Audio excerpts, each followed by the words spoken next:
दमन प्रशासन द्वारा टर्मिनल बनाने हेतु अधिग्रहण की गई जमीन का कल विरोध किया गया, परंतु आज भी कई नेता एवं समाज सेवकों का ये मानना है कि दमन के विकास के लिए एयरपोर्ट बनाना चाहिए, परंतु दमन प्रशासन की जमीन अधिग्रहण करने का तरीका अलग होना चाहिए था। पहले कोस्ट गार्ड द्वारा उपयोग की जा रही जमीन से शुरुआत करनी चाहिए थी। कि दमन में जो जमीन का अधिग्रहण प्रशासन कर रहा है उसका मोटिव क्या है? एक्चुअल में जहाँ तक मुझे पता है तो यहाँ पर दमन में कॉमर्शियल फ्लाइट उड़ाने के लिए जमीन का भूमि का अधिग्रहण किया जा रहा है। और देखिए, हम लोग भी विकास का, तो कल भी मैंने मीटिंग में कहा, विकास का हम लोग विरोध नहीं कर सकते और नेसेसरी है कि दमन में कॉमर्शियल फ्लाइट आनी चाहिए, मगर उसमें भी दो व्यूज़ है। अभी क्या मिसअंडरस्टैंडिंग ये हो रही है कि किसानों की से क्या ज़बरदस्ती ज़मीन ले जा रही है। तो किसानों के जो अगर ज़मीन वो देना चाहते हैं तो प्रशासन को किसानों से बात करनी चाहिए और उनको सही बातें उनको समझानी चाहिए। और दमन में मेरे पॉइंट ऑफ व्यू से एक कमर्शियल फ्लाइटों की बहुत आवश्यकता है। अब हम 21वीं सदी में जा रहे हैं तो 21वीं सदी के हिसाब से कनेक्टिविटी तो होनी चाहिए।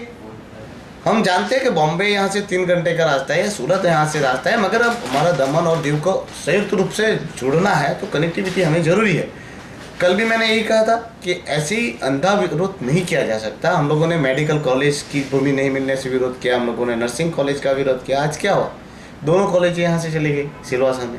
तो मैं भी ये चाहता हूँ कि ये प्रोजेक्ट महत्वपूर्ण प्रोजेक्ट है। अगर दूसरी जगह कोस्ट गार्ड अगर ज़मीन मांगता है तो मैं आप दावे से कहता हूँ कि एक ही ज़मीन उसको नहीं देनी है कोस्ट गार्ड को दमन में, मगर कॉमर्शियल फ्लाइटों के लिए चाहिए और दमन एडमिनिस्ट्रेशन मांग रहा है तो किसान अगर देना चाहते हैं तो किसानों को सही मुआवजा मिलना चाहिए और दमन के एडमिनिस्ट्रेशन से बात करनी चाहिए।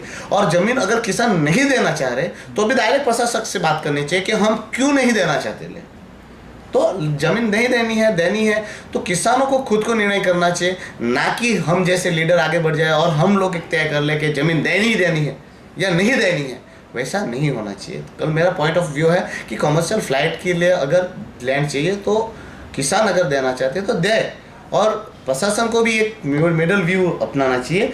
22 एकड़ की जगह 13 एकड़ 15 एकड़ अगर कम ज़मीन में भी काम चल जाता तो उस हिसाब से करना चाहिए और किसानों से मतलब मीटिंग करनी चाहिए। अब 3-4 लोगों को बुला लो, MP, जिला पंचायत प्रमुख और ये जो है उनको बुला के एडमिनिस्ट्रेटर ने मीटिंग की।